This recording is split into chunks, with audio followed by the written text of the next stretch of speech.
Kalau buat teman-teman nih misalnya baru bikin bisnis 1 bulan tapi udah boncos, jangan stop dulu gitu. Kalau di serba online gini mudah untuk mencuri foto produk ya.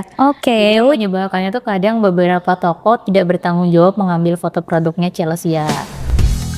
Welcome to the Student Talk series, a podcast where triple IU students discuss various stories about students' life that the general public may not be familiar with. Dari awal masuk aja udah ditanya, kamu interest di bidang apa gitu ya. There are still many people who don't even care about their healthy lifestyle. All hilarious, engaging and heartbreaking stories will be told lightly and in casual way.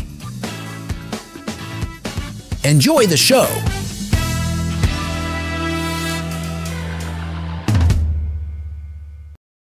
Sebenarnya Kak Vel ini cita-citanya apa sih? Apakah tadi kan sempat spill mungkin pengen jadi tenaga pengajar juga atau bisa jadi dosen atau emang pengen jadi pebisnis aja atau pengen semuanya?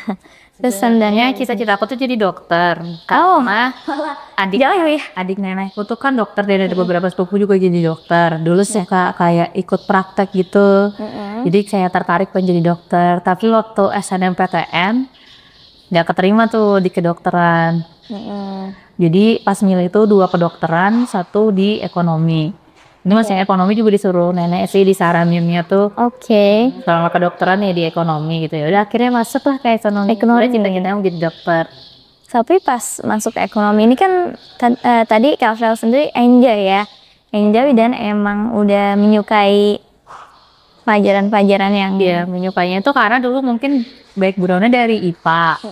Terus di ekonomi ini ternyata lebih banyak matematikanya daripada fokus ke IPS-nya. Jadi ya menikmati aja beberapa matkul. Oke. Setelah dijalani ternyata seru juga lah. Itu jauh banget sih soalnya dari pengen jadi dokter sekarang justru jadi dokter fashion. Dokter fashion, ya. Kalau Kak Vel lagi ngerasa boring, bosan, biasanya kan kita ada tuh kegiatan yang bikin kita semangat lagi. Biasanya Kak Vel ngelakuin apa? Kalau aku lihat-lihat Pinterest. Oh ya?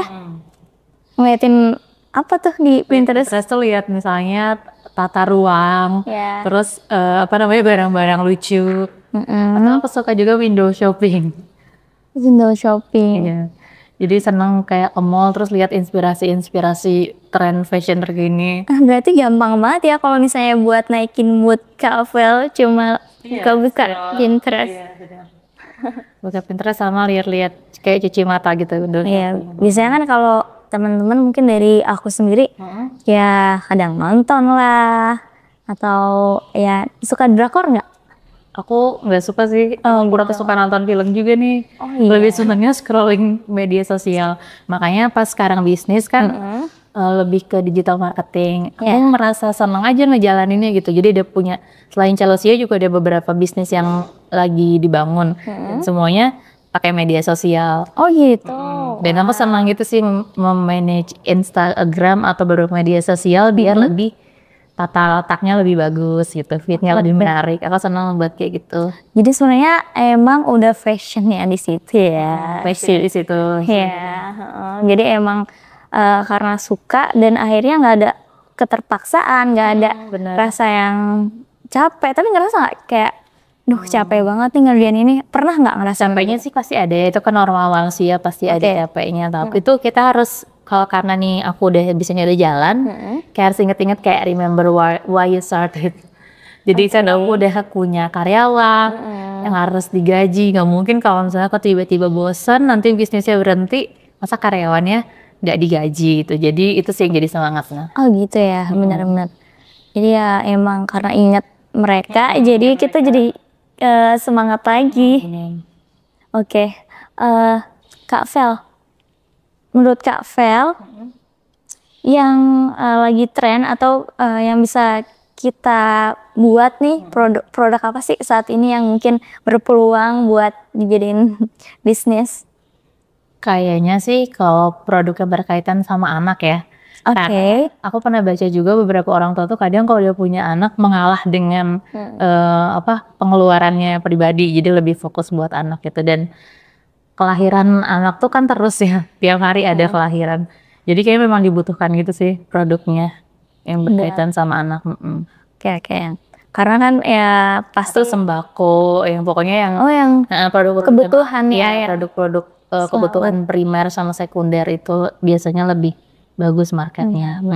Oke, dalam dunia bisnis, karena Kak Vel ini dari tahun berapa? 2016. 2016 sampai Kalau siap, kalau yang bisnis lainnya kan 2014. Oke. Apa sih hal yang emang nyebelin gitu? Kayak pasti kan ada tuh yang bikin kesel atau emang melatih kesabaran lah ya. Apa tuh kira-kira yang Nyebelin kan kalau di serba online gini mudah untuk mencuri foto produk ya. Oke. Jadi menyebalkannya tuh kadang beberapa toko tidak bertanggung jawab mengambil foto produknya Chelsea. Oh iya? Itu udah banyak sih. Jadi kayak kadang udah ditegur, ada yang hapus, ada yang tetap ngebiarin produknya itu terpampang di media sosial mereka. Tapi kayak memang udah konsekuensinya sih kalau kita udah mau masuk ke dunia bisnis online harus udah siap dengan keadaan seperti itu.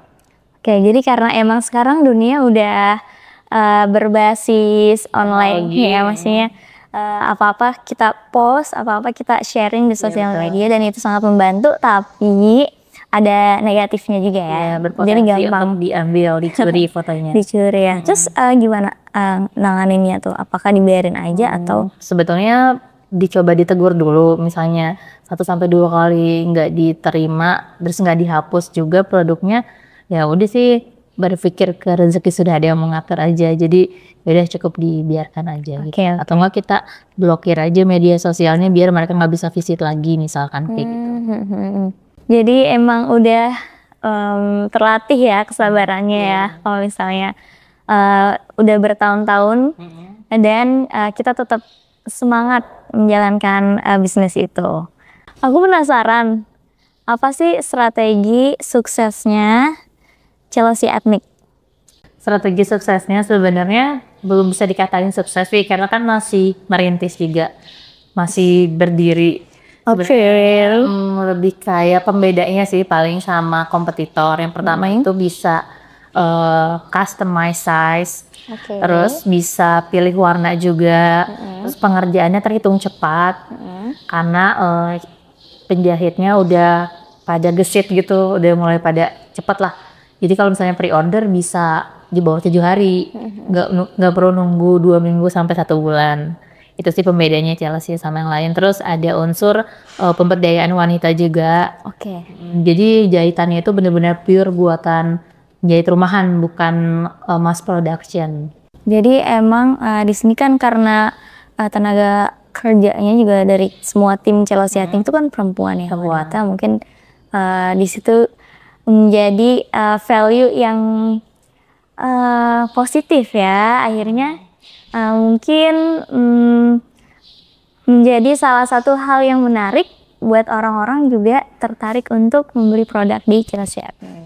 Jadi kan sebenarnya kita harus ada memberikan efek socialpreneur juga buat sekitar. Jadi aku ingat banget salah satu dosen dulu pas S1 pernah bilang nih, kalau misalnya kalian baru lulus dari kampus ini, untuk dapat kerja ya saya yakin bisa lah katanya. Tapi yang sulit itu adalah bisa bermanfaat bagi sesama. Masya Allah. Semoga aku bisa ngikutin jejak Kak Vel juga. Semangat sih Ali. Dengan sistem yang tadi bisa cepat, terus juga dan mereka ya dari tim Chelsea Ethnic itu bisa mengerjakan di rumah. Ini kan bukan hal yang mudah ya, suatu tantangan juga. Gimana sih Kak Vel dulu ngebangun sistem? Karena kan Kak Vel sendiri sebagai owner itu kan sering bolak-balik ke Depok, Bandung, Depok, pastinya kan nggak setiap waktu ngecek, ngontrol mereka ya. Itu gimana di awal itu ngebangun sistem? Untuk bangun sistem sih yang utama kita harus bikin karyawan tuh loyal. Jadi kita kasih kebebasan ruang juga buat mereka, nggak terlalu di-press, tapi nggak terlalu juga dibebaskan. Jadi kalau di Chelsea itu dibolehkan untuk WFH selama pekerjaannya itu nggak butuh untuk kantor gitu. Jadi kayak misalnya harus packing kan harus datang ke kantor kan fisik kan. Tapi kalau misalnya untuk balasin chat dan lain sebagainya, aku fasilitasi untuk bisa dikerjakan di rumah. Terus jam kerjanya nggak terlalu terikat nih, nggak yang 7 ke 5. Tapi mereka bisa misalnya datang jam 10 juga boleh asal pekerjaannya udah diselesaikan pakai handphonenya kan. Mereka dapat satu handphone kantor untuk balasin chat. Itu yang pertama. Jadi kalau misalnya karyawan kita ada loyal, kita kan lebih jujur juga. Jadi kita saat melepas mereka untuk running tanpa owner itu udah bisa dipercaya. Terus sistemnya itu adalah semuanya serba online. Jadi beli ke supplier semuanya pengiriman juga udah online. Dan kalau misalnya ada paket yang akan dikirim semuanya juga pick up sistemnya. Jadi benar-benar kita memanfaatkan teknologi dengan sebaik mungkin. Jadi prosesnya berapa lama untuk membuat sistem sampai lah bisa? 3 tahun sih sebenarnya. Lumayan ya Google. Kalau buat teman-teman nih misalnya baru bikin bisnis 1 bulan tapi udah boncos, jangan farm dulu gitu. Iya benar. Sebenarnya high risk and high return ya. Jadi kita juga harus tahu nih tantangannya bahwa kalau kita bisnis itu biasanya baru kelihatan menariknya dan ada pertumbuhan itu setelah 5 tahun. Jadi kalau misalnya kita baru bikin bisnis 1 bulan, 6 bulan, 1 tahun, tapi belum ada hasil yang signifikan ya jangan langsung mundur. Benar sih tapi emang kadang sometimes bosen itu cepet gitu datangnya. Apakah itu terjadi sama Kak Vel juga atau? Karena aku merasakan menjalani ini adalah hobi dan juga senang, jadinya nggak ada sih kayak bosannya itu cepet datang. Mungkin secara ini ya paling yang bikin gak bersemangat adalah misalnya saat penjualan menurun. Itu kan kita harus cari tahu nih, bukannya malah jadi menyerah gitu. Justru kan harus makin muter otak nih gimana biar penjualannya lebih meningkat. Jadi kayak ada the power of PP tuh bahkan kadang lebih cemerlang idenya. Iya benar. Kayak pandemi kan, jadi sering kayak bikin giveaway. Itu kan menambah engagement sama media sosial yang kita punya. Terus jadi gini, Kak Vel itu kan maksudnya dalam dunia perbisnisan terus fashion, apakah ini kan maksudnya alhamdulillah lancar bertahun-tahun, nggak mudah menyerah dan biasanya kan kalau emang kita nggak suka itu susah ya buat jalaninnya. Kak Vel itu apa emang udah dari turunan pebisnis semuanya atau emang belajar dari teman-teman atau punya link?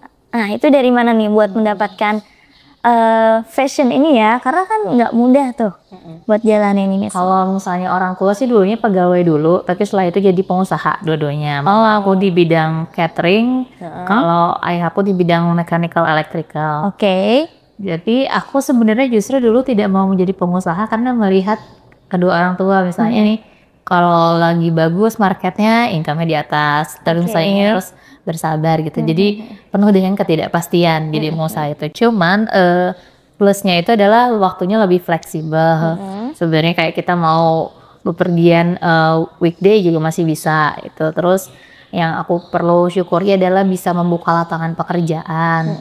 Kadang ada kebahagiaan tersendiri gitu. Dan akhirnya ngikutin jejak orang tua dong. Yang ngikutin jejak orang tua. Kalau bapaknya kadang merasa tidak se-struggle itu nih jadi pengusaha, karena kan apalagi kayak kemarin dihadapkan dengan pandemi. Dulu tuh inget banget pas baru pandemi, kantor itu baru jadi kan harusnya aku mencari pemasukan lagi, tapi malah jadi stuck gitu. Tapi kan the power of PT ternyata jadi tahu loh kalau misalnya endorse itu bisa lebih menghasilkan penjualan gitu. Bahkan justru Chelsea itu meningkatnya pas pandemi. Malah ya. Emang pandemi ini bikin berkah buat Chelsea ya.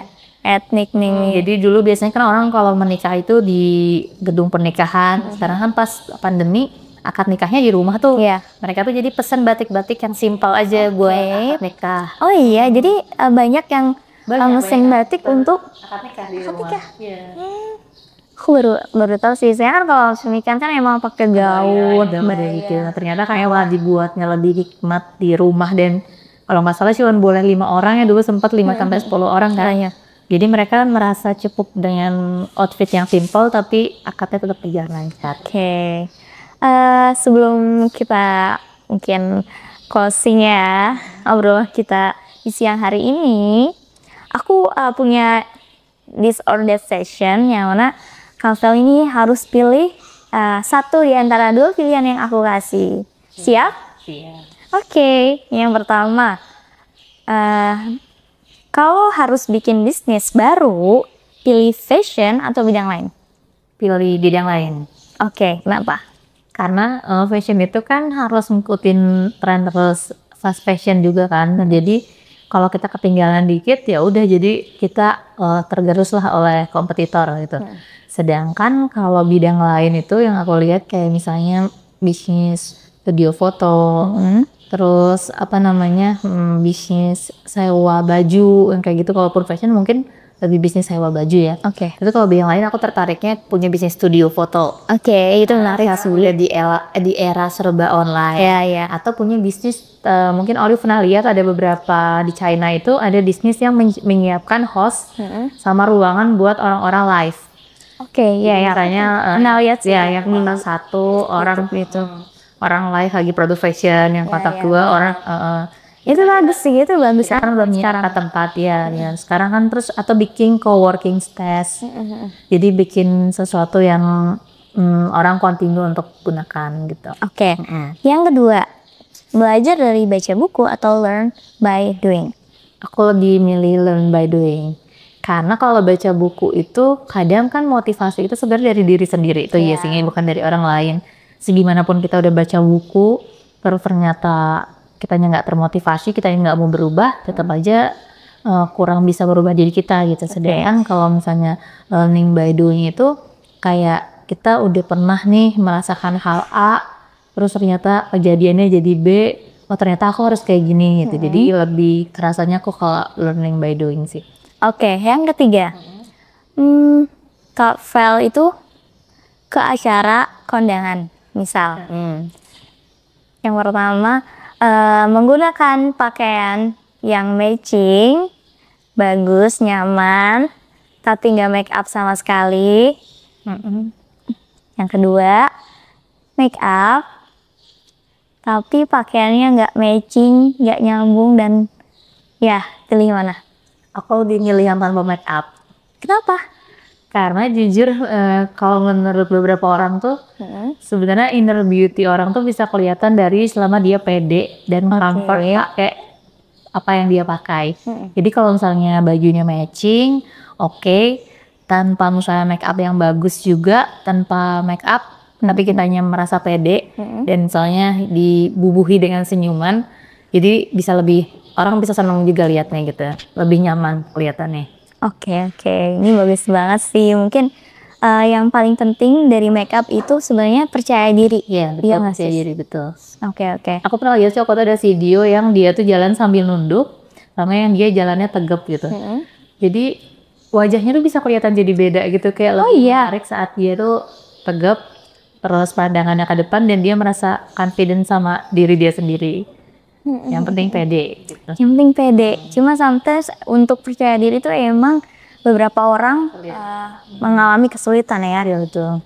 Gimana cara nge-boost kepercayaan diri? Ini menarik sih. Jadi aku dari kecil tuh diajarin orang tua aku untuk nggak ngefans sama artis atau apapun dengan secara berlebihan. Oh ya? Itu apa? Karena bisa menghilangkan kepercayaan diri kita secara nggak langsung. Misalnya nih kita pengen foto sama si A gitu. Kita foto misalnya, kita kenal dia, tapi dia nggak kenal kita gitu. Tapi selama misalnya, jadi selalu ditanamkannya tuh biar ya minimal orang nanti yang foto sama kamu gitu. Jadi kayak gitu. Jadi kecuali kita ngefans sama orang itu karena ada kesamaan misalnya. Jadi jangan sampai pokoknya kehilangan jati diri lah gitu. Ini mungkin karena sering merasakan insecure juga kali ya. Kalau misalnya kita misal melihat artis cantik yang sebegitu cantiknya di sosial media dan akhirnya kita malah bandingin fisik kita sama fisik gitu sebetulnya. Tapi kalau bisa dengan kita ngefans tapi bisa ngebawa aura positif buat kita ya itu nggak apa-apa. Oh itu nggak apa-apa ya. Jadi sebenarnya nggak salah untuk ngefans sih, tapi maksudnya jangan sampai jadi kayak ya aku kok dia gini aku gini kayak gitu misalnya. Oke, Kak Vel, terima kasih banyak insight dan motivasi dan juga pengalamannya yang udah di-sharingkan. Semoga bermanfaat, pastinya bermanfaat banget buat aku pribadi ya. Dan semoga buat semua yang mendengarkan ya, lancar terus bisnisnya. Semoga cita-cita kedepannya bisa tercapai. Terima kasih. Kita ngobrol lagi kan nanti. Iya. Oke. Oke.